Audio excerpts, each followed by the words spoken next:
Hey, Ryan, what's on your radar this morning? Well, you might have noticed that as the depth and the magnitude of the crises that we're facing as a country and as a planet have gotten larger and larger, the things that we argue about publicly have gotten smaller and smaller. In fact, we're now having a national conversation about the virtues of a drag queen story hour at the local park or the local library. Meanwhile, the major decisions about the shape and the future of the economy are made by other officials explicitly carved out from democratic accountability. And so elected representatives of the people are left to plead their case to the chair of the Federal Reserve to please don't throw millions of people out of work for no reason. And in her exchange with Chairman Jay Powell this week, Elizabeth Warren also got to the heart of what's so disastrously wrong about our approach to inflation. So let's play some of that here. Thank you, Acting Chairman. I appreciate the help of the Chairman this morning. And thank you for being with us, Chair Powell. So Americans are struggling with rising costs and all eyes turn to the Fed. Last week, you announced that the Fed would raise rates by 0.75 percentage point, the biggest increase in nearly 30 years. So let's talk about what the Fed is and isn't doing when it raises interest rates to try to bring down inflation. Let's start with gas prices. The price of gas is up 40% since Russia invaded Ukraine in February. Chair Powell, will gas prices go down as a result of your interest rate increase? I would not think so, no. Okay, so that's a pretty big admission. Gas prices are a pretty big deal. You know, it's largely gas and other energy prices that has people getting crushed in this economy. Going from $2 gas to $5 gas is a brutal hit. And it takes energy to make basically everything. So when energy prices go up, prices increase across the board. And Jay Powell, of course, can't do anything to make Saudi Arabia decide to pump more oil if they've decided not to because they're mad at Joe Biden over his criticism of Crown Prince Mohammed bin Salman. So Warren then turned to food prices. So let's look at another necessity, food. Price of groceries is up nearly 12% this year. Americans feel the pinch. No matter how much groceries cost, people still got to eat. Chair Powell, will the Fed's interest rate increases bring food prices down for families? No, I wouldn't say so, no. Okay. Okay, so the Fed knows that its rate hikes, which could throw millions of people out of work, won't actually lower the price of food or gas, but they're doing it anyway. So Warren and Powell talked about why, and here's some of that. Rate hikes won't make Vladimir Putin turn his tanks around and leave Ukraine. Rate hikes won't break up monopolies. Rate hikes won't straighten out the supply chain or speed up ships or stop a virus that is still causing lockdowns in some parts of the world. And that led to this lengthy exchange, which is worth playing in full. Chair Powell, you said last week that interest rate increases, quote, moderate demand. Can you just explain a little more about what that means? Sure. So we think about interest rate increases as affecting financial conditions and then the economy through three broad channels, the first of which is interest-sensitive spending. So that's durable goods and automobiles and things like that. So interest rates go up, people's demand for, as a result of higher interest rates, will moderate or decline so that supply and demand can get into better balance. The second channel is just asset prices generally. Interest rates, as they go up, will cause asset prices to moderate across the economy, and people spend a little bit less out of their lower level of wealth. The third channel is the exchange rate, which is really just another asset price, and that just basically as the dollar strengthens.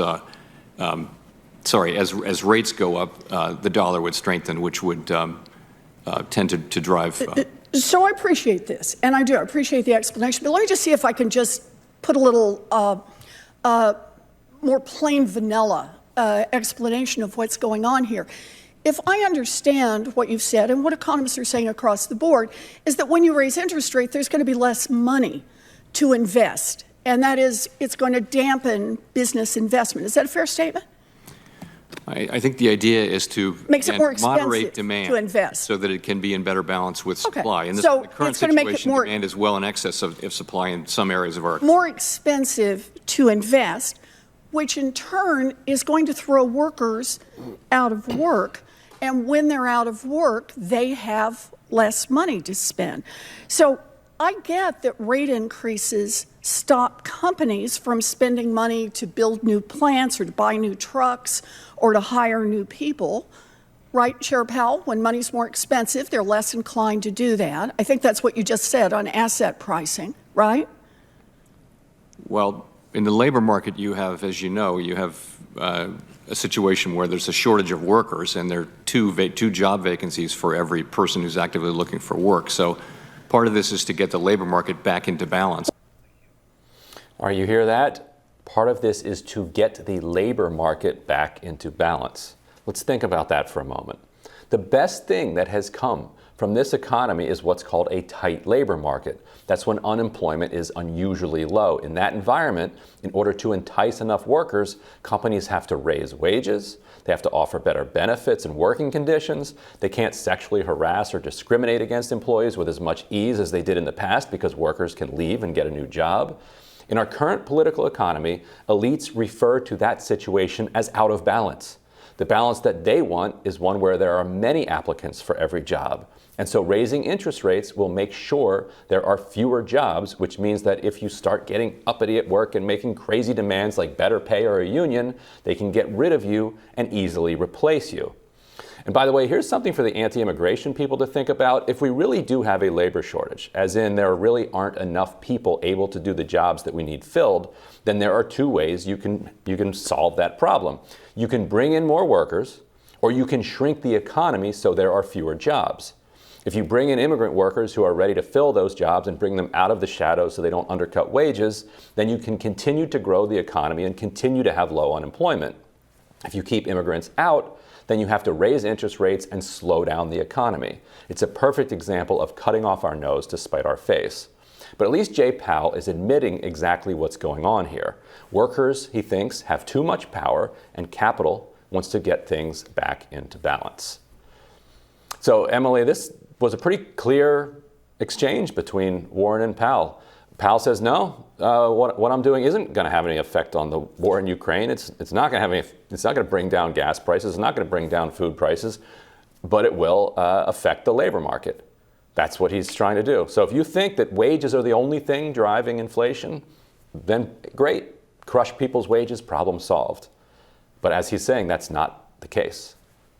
Well, yeah, and it's been pretty sad, but I think predictable to watch what's happened over the course of the pandemic economy.